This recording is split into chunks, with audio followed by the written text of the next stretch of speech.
Hello everybody, welcome back to HardReset channel. Today I'll show you how to easily turn off the HP DeskJet 4220e.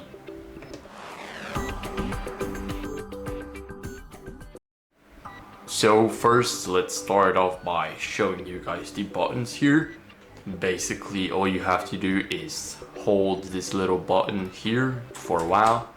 It's about 3 seconds. Now let go of it. And now, as you guys can see, it turns off.